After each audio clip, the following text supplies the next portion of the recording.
오늘 우리에게 주시는 하나님의 말씀은 창세기 14장 1절에서 24절입니다. 우리 한 절씩 교독할 텐데요. 오늘은 정신 바짝 차리고 읽지 않으면 혀가 꼬일 겁니다. 당시에 시날 왕 아므라벨과 엘라살 왕 아리옥과 엘람 왕 그돌라오멜과 고임 왕 디달이 소돔 왕 베라와 고모라 왕 비르사와 아드마 왕 시납과 스보임 왕 세메벨과 벨라 곧 소알 왕과 싸우니라. 이들이 다 시딘 골짜기 곧 지금 여매에 모였더라.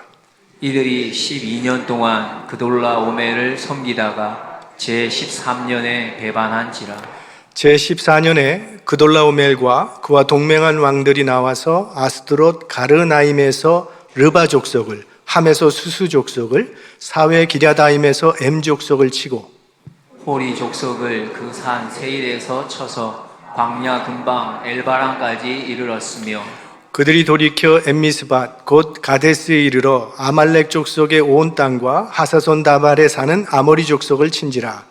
소돔 왕과 고모라 왕과 아드마 왕과 스보임 왕과 벨라 곧 소알 왕이 나와서 시딤 골짜기에서 그들과 접전하였으니 곧 그 다섯 왕이 엘람 왕 그돌라오멜과 고임 왕 디달과 시날 왕 아므라벨과 엘라살 왕 아리옥 네 왕과 교전하였더라.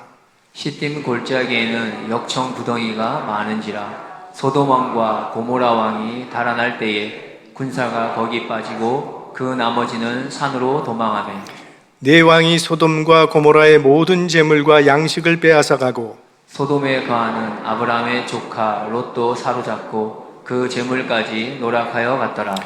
도망한 자가 와서 히브리 사람 아브람에게 고하니 때 아브람이 아모리 족속 마므레의 상수리 숲을 근처에 거하였더라.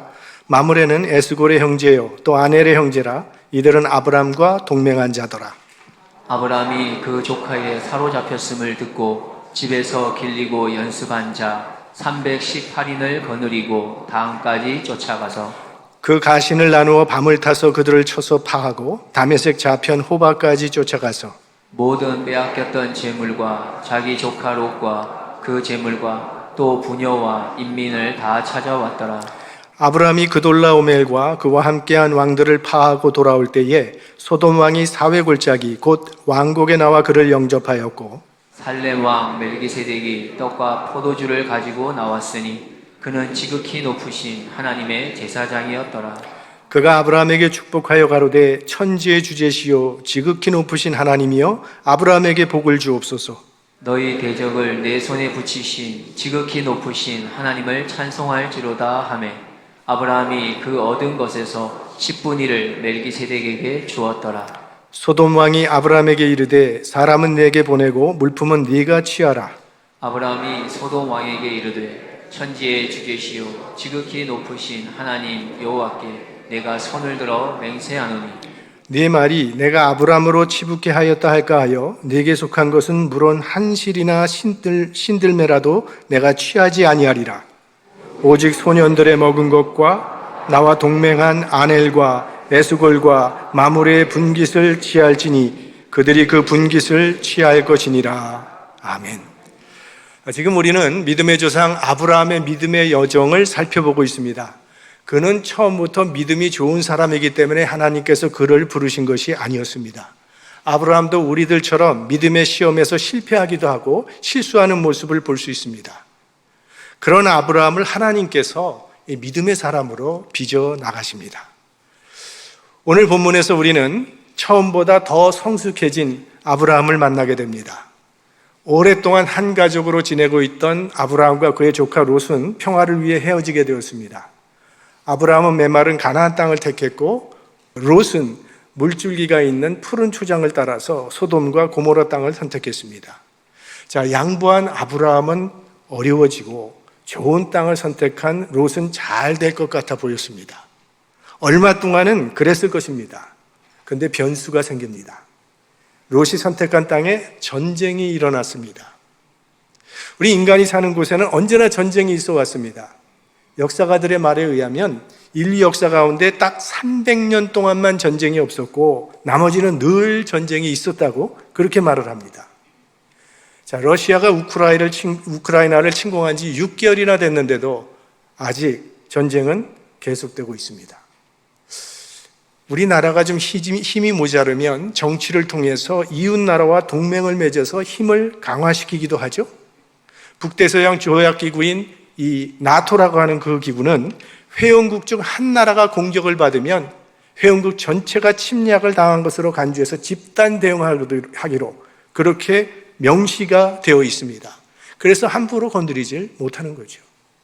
우리 한미 상호 방위 조약도 우리 남한이 무력 공격을 당하게 되면 미국에서 좌시하지 아니하고 도와줄 것을 명시하고 있습니다.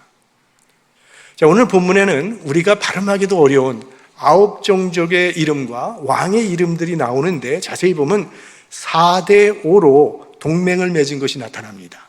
먼저 1절에 보면 당시의 신할왕 아므라벨과 엘라살왕 아리옥과 엘람왕 그돌라오멜과 고임왕 디다리, 이들은 가나안 북쪽에 위치해 있는 나라들인데 이 네 왕들이 연합을 했다는 겁니다.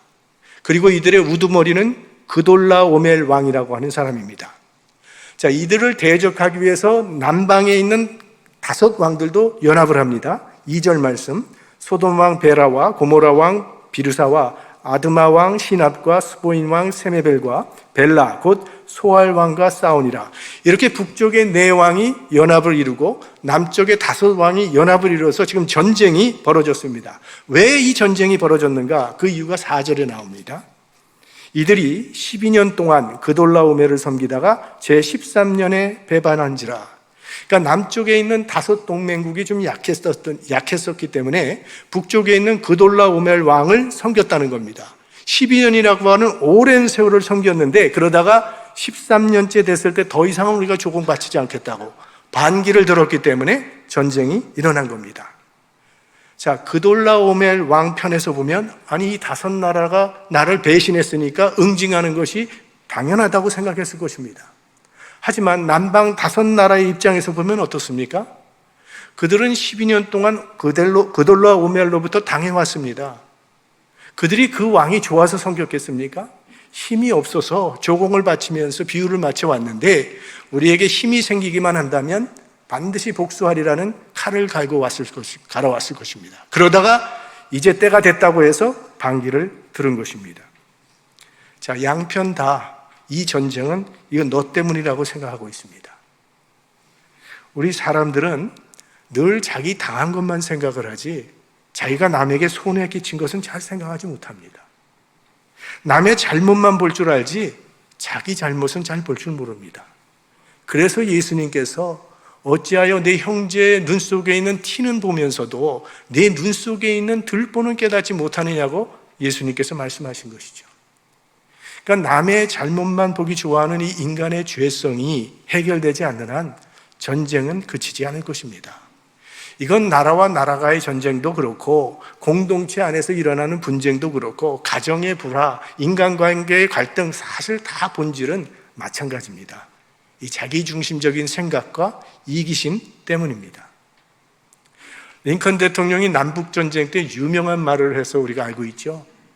자꾸 북군이 밀리니까 대통령을 좀 위로하기 위해서 각하, 우리는 하나님이 북군의 편에 계셔서 북군이 이길 수 있도록 승리할 수 있도록 날마다 기도하고 있습니다. 그때 링컨 대통령은 하나님께 우리 편이 되어달라고 기도하지 말고 우리가 하나님 편에 서게 해달라고 기도합시다. 그런 마음으로 살아간다면 많은 전쟁들은 멈추게 될 것입니다. 이 전쟁의 결과가 어떻게 됐는가? 11절, 12절에 나옵니다. 네 왕이 소돔과 고모라의 모든 재물과 양식을 빼앗아가고 소돔에 거하는 아브라함의 조카 롯도 사로잡고 그 재물까지 노략하여 갔더라. 그러니까 소돔과 고모라 편이 무참하게 패했습니다. 요즘에는 전쟁에 진 나라나 전쟁포로도 국제법이 있어서 그들을 보호해 줍니다. 전쟁에 졌다 할지라도 인권 유리는 최대한으로 막아주는 그런 국제법이 있습니다. 그러나 아브라함이 살던 고대 시대에는요, 전쟁에 지면 비참해집니다. 다 뺏기는 겁니다. 재물 다 뺏기고 사람도 다 노예가 돼버리는 거예요. 롯은 소돔을 택할 때 이것이 최상의 선택이라고 생각했겠지만 그동안 모아놨던 재물 다 뺏기고 자기가 그렇게 원했던 성 다 망해버리고 자신도 노예로 끌려가는 비참한 신세가 된 것입니다. 근데 이 소식을 아브라함이 듣게 됩니다. 그리고 소식을 듣자 아브라함은 롯을 구하기 위해서 지체 없이 달려갑니다. 14절 말씀.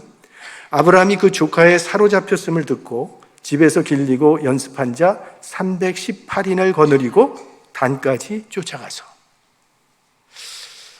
사실 아브라함이 이런 롯을 위해서 목숨까지 내놓고 싸워야 할 이유는 없지 않습니까?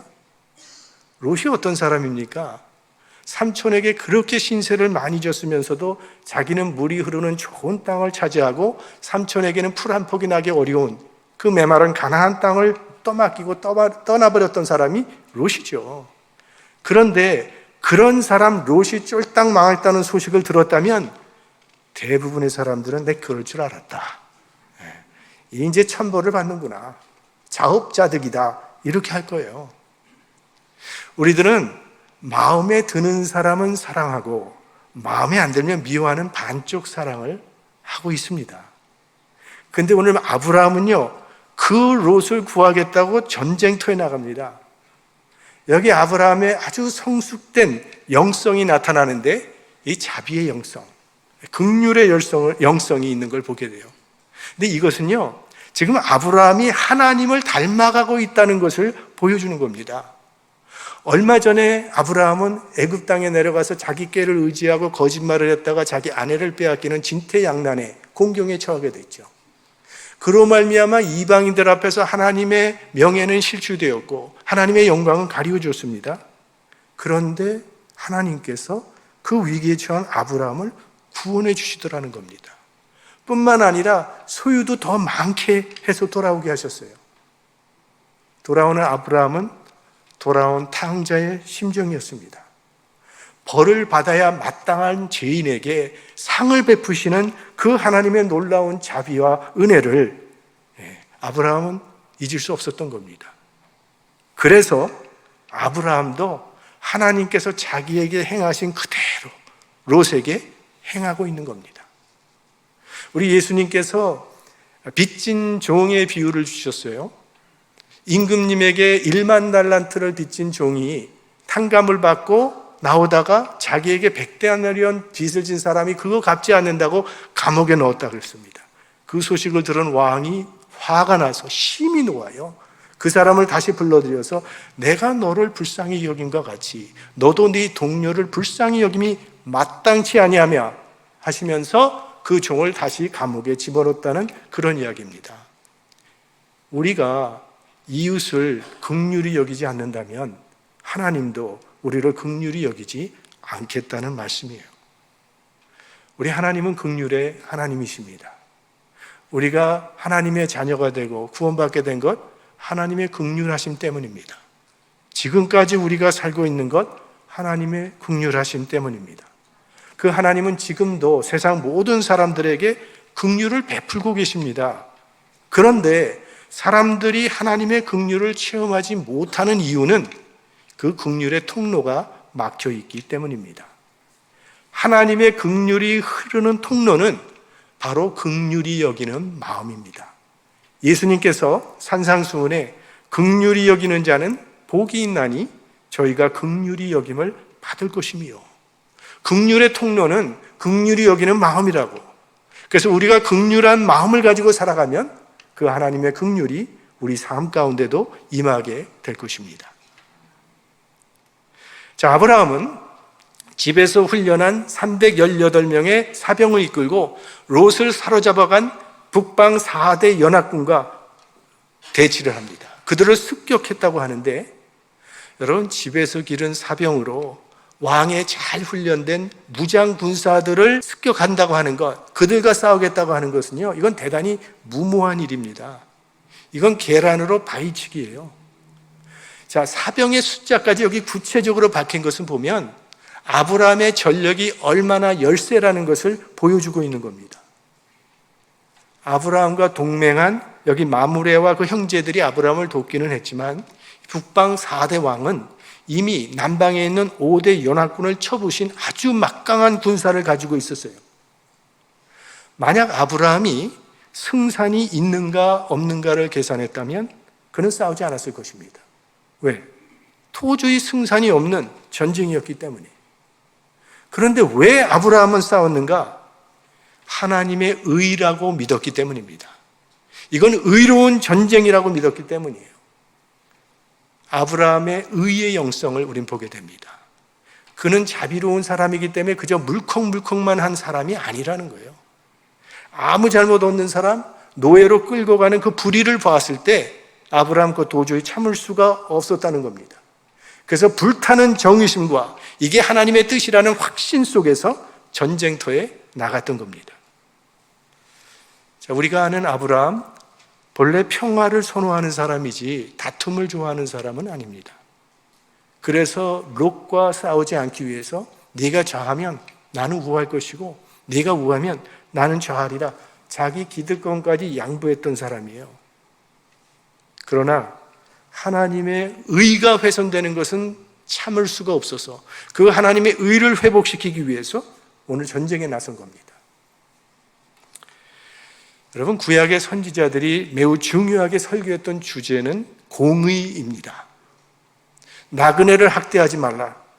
고아와 과부 같은 사회의 약자들이 억울함을 당하지 않고 보호받을 수 있는 정의로운 사회를 만들라.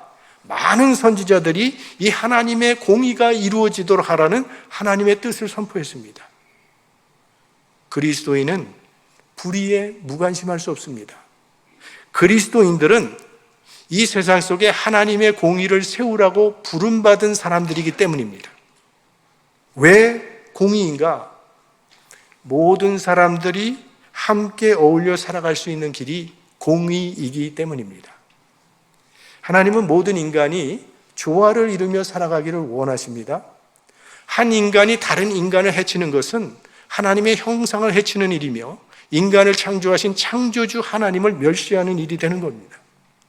그러므로 우리는 내가 처한 삶의 현장에서 하나님의 의를 세우기 위해서 힘쓰는 삶을 살아야 한다는 것입니다. 내 삶의 현장, 일터에 하나님의 공의가 이루어지도록 힘써야 하고 또 이 사회에서 하나님의 의와 진실을 수호하는 의의 도구가 되어야 할 의무가 우리에게 있는 것입니다. 오늘 아브라함은 이 기적처럼 전쟁에서 승리합니다. 터무니없는 숫자에 누가 봐도 승산이 없는 전쟁이었지만 하나님께서 의를 위해 싸우고 있는 아브라함을 도와주셨기 때문입니다. 그래서 조카 롯도 구하고 다른 사람들 다 구하고 빼앗겼던 재물을 전부 도로 찾아왔습니다. 이때에 두 나라의 왕이 아브라함을 마중 나왔습니다. 한 사람은 살렘 왕 멜기세덱, 다른 사람은 소돔 왕이었습니다. 이 두 사람은 겉으로 보기에는 비슷해 보이지만 이 두 사람의 대화의 내용과 행동을 보면 아주 극과 극의 사람임을 알 수 있습니다. 18절 말씀, 살렘 왕 멜기세덱이 떡과 포도주를 가지고 나왔으니 그는 지극히 높으신 하나님의 제사장이었더라. 자, 멜기세덱은 살렘 지역을 다스리는 왕입니다. 그리고 그의 이름을 번역하면 의의 왕이라는 뜻을 가지고 있습니다. 또한 그는 하나님의 제사장입니다. 자, 가나안 땅에 하나님을 섬기는 제사장이 있었다는 것, 이건 놀라운 사실입니다. 지금까지 아브라함은 이 가나안 땅에는 하나님을 섬기는 사람이라고는 자기 혼자뿐이라고 생각했을 것입니다. 그런데 자기보다 하나님과 더욱 친밀한 교제를 나누고 있는 제사장이 있었던 거예요. 하나님의 일을 하다가 낙심하지 말아야 하는 이유가 바로 여기에 있는 겁니다. 우리가 지금 하나님의 일을 하겠다고 그렇게 열심히 나가도 동조하는 사람 없고 별로 반응을 보이지 않으면 낙심하기 쉽죠. 우리 한번 모입시다 하는데 나오질 않아. 그러면 낙심하기 쉽습니다. 하지만 우리가 잊지 말아야 할 것은 하나님은 우리가 알지 못하는 신실한 하나님의 사람들을 이 세상 구석구석에 심어 놓으셨다는 사실입니다. 나만이 아닙니다. 어디나 신실한 사람들이 있게 돼 있습니다. 자, 멜기세덱이 떡과 포도주를 가지고 아브라함을 맞았습니다. 그러니까 전쟁에 지친 아브라함과 그의 군사들을 위해서 준비해 온 것입니다. 그리고 아브라함을 축복합니다. 우리 19절과 20절 말씀을 함께 읽어보겠습니다. 그가 아브라함에게 축복하여 가로되 천지의 주제시여 지극히 높으신 하나님이여 아브라함에게 복을 주옵소서. 너희 대적을 네 손에 붙이신 지극히 높으신 하나님을 찬송할지로다 하매 아브라함이 그 얻은 것에서 10분 1을 멜기세덱에게 주었더라. 멜기세덱은 아브라함에게 전쟁에서 이기게 하신 하나님을 찬양하라고 그렇게 권면을 합니다. 여러분, 지금 전쟁에서 승리한 아브라함에게 가장 큰 위험이 있다면 그게 무엇일 거라고 생각하십니까? 절대 불리한 상황 속에서 전쟁에 임하면서 아브라함은 간절히 하나님께 기도했을 것입니다. 하나님 도와달라고. 그 기도를 들으신 하나님께서 함께 하심으로 아브라함은 이길 수 없는 전쟁에서 기적으로 승리했습니다. 신앙인에게 진짜 위험한 것은요, 전쟁이 아닙니다. 전쟁에서 승리한 후라는 거예요. 그때는 자기가 부풀어지고 자기가 살아나기 쉽기 때문에. 사울 왕은 그가 왕이 되기 전에는 굉장히 겸손했던 사람입니다. 그런데 왕이 되더니 그 마음이 변합니다. 그가 아말렉 전쟁에서 승리를 한 후에 자기 공적을 기리기 위해서 기념비를 세웠다는 이야기가 성경에 나옵니다. 이 아말렉과의 전쟁은 하나님께서 명령한 전쟁이요, 하나님께서 싸우셔서 이기게 된 전쟁이에요. 근데 사울이 마치 자기의 전략과 전술이 탁월했기 때문에 이긴 것처럼 자기를 찬양하는 기념비를 세웠습니다. 전쟁에 승리한 후에 자기에게 초점을 맞추는 그게 우리의 위험입니다. 오늘 사건이 있기 전까지는요, 아브라함은 무명의 나그네였습니다. 그가 누군지 아는 사람 없는 그저 평범한 사람이었는데 왕들의 전쟁에서 승리한 후로 지금 왕들이 아브라함을 마중 나와 영접하고 있는 겁니다. 그러니까 이 전쟁으로 말미암아 아브라함의 이름이 아주 유명해졌고 이제 영웅 대접을 받게 된 겁니다. 잘못하면 아브라함도 자기 기념비를 세우려는 생각을 할 수도 있는 그런 상황이 온 겁니다. 그런 아브라함에게 멜기세덱이 전쟁의 승리는 하나님께서 도우셨기 때문이라는 사실을 잊지 말라고 상기시키면서 하나님을 찬양하라고 하는 겁니다. 멜기세덱이 아브라함의 영혼 가운데 하나님 중심성을 회복시켜 준 겁니다. 아브라함의 중심이 온전히 하나님께 있어야 한다는 것을 상기시켜 준 것입니다. 이것이 바람직한 성도의 교제의 모습입니다. 멜기세덱과의 만남을 통해서요, 아브라함은 하나님 중심의 믿음을 회복하고 그의 믿음이 아주 견고해지고 뚜렷하게 세워지게 된 겁니다.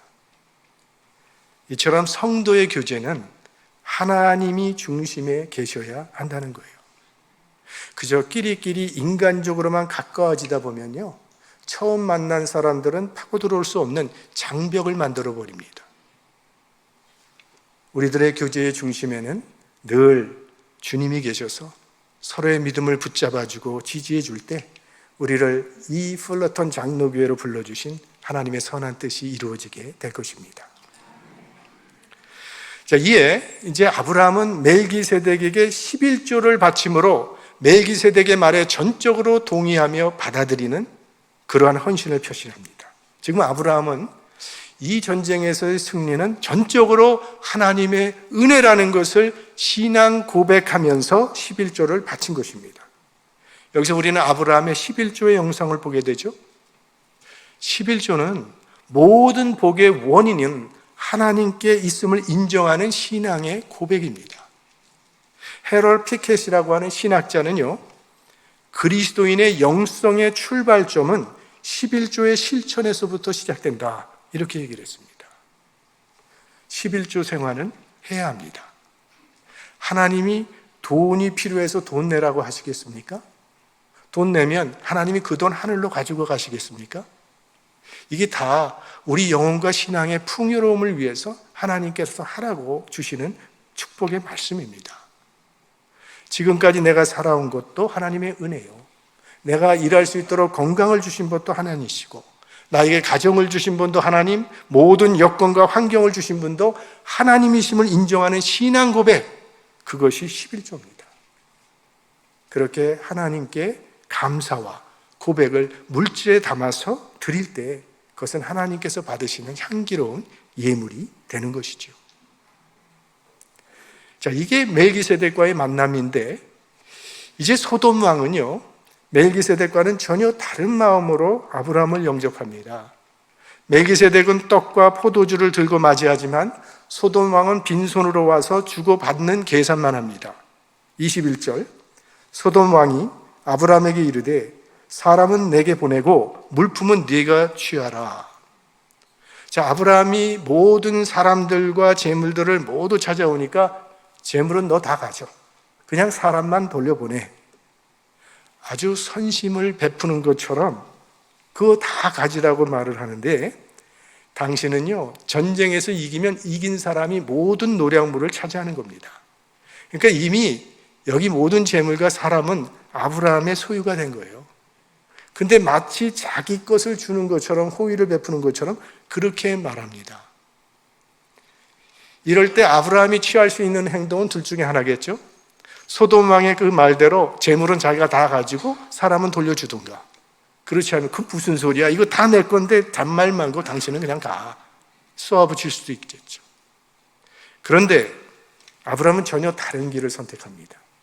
22절과 23절 말씀입니다.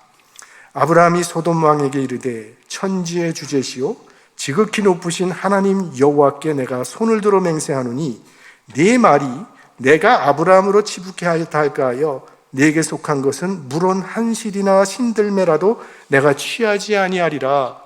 당신에게 속한 것은 내 실 한 오락이라도 갖지 않겠다고 합니다. 왜냐하면 그거 가지면 소돔 왕이 자기가 아브라함을 부자 되게 했다고 말할 것이 뻔하기 때문에. 아니, 남의 것 가지고 자기가 인심을 쓰듯 꼼수를 부리는 사람이라면 아마 입버릇처럼 아브라함은 자기 덕택에 부자가 된 것이라고 말하고 다닐 것이 분명하지 않습니까? 아브라함은 이 전쟁의 승리는 전적으로 하나님의 은혜라고 믿고 있습니다. 그런데 소돔 왕이 아브라함 저렇게 된 거 다 자기 덕분이라고 말하고 다닌다면 하나님의 영광을 가리우는 일이기 때문에 나는 실 한 오락이라도 내가 갖지 않겠다고 그렇게 단호하게 거절합니다. 오직 하나님께만 영광을 돌리겠다는 귀한 영성이 여기도 나타나 있죠. 그러면서 마지막으로 단서 하나를 붙입니다. 24절. 오직 소년들의 먹은 것과 나와 동행한 아넬과 에스골과 마므레의 분깃을 제할지니 그들이 그 분깃을 취할 것이니라. 나를 위해서는 내가 하나도 취하지 않겠지만 나와 함께 싸운 동맹군들은 보상해 주는 것이 마땅하다는 말입니다. 지금 아브라함은 자신의 표준을 다른 사람에게 적용시키지는 않습니다. 나는 전리품 하나도 받지 않을 테니까 너희들도 다 받지 마라. 내가 안 하니까 너희들도 하지 말라고 강요하지 않았어요. 왜? 그건 아브라함의 믿음이기 때문에. 사람들이 자신의 표준이지 다른 사람에게 내 표준은 내 표준이지 다른 사람의 표준이 될 수 없는데 내 표준에 안 맞으면 그거 잘못됐다, 틀렸다 비난하는 것은 그거는 상당히 안 좋은 일입니다. 신앙생활 열심히 하는 사람들 가운데 이런 우를 범하기가 참 쉽습니다. 제가 우리 대학부 시절에 후배 하나가 일본 차를 타고 다니는 한인들은 완전히 매국노 취급을 하면서 야단을 쳤어요. 저도 그때 일본 차 몰고 있었는데 그래서 그 친구만 나타나면 그냥 피하기가 바빴어요, 사람들이. 그러던 친구가 어느 날부터 조용해지더라고요. 알고 보니까 여자친구 생겼는데 일본 여자친구로 생겼어요. 그 후로는 다시는 그런 소리 하지 않아요.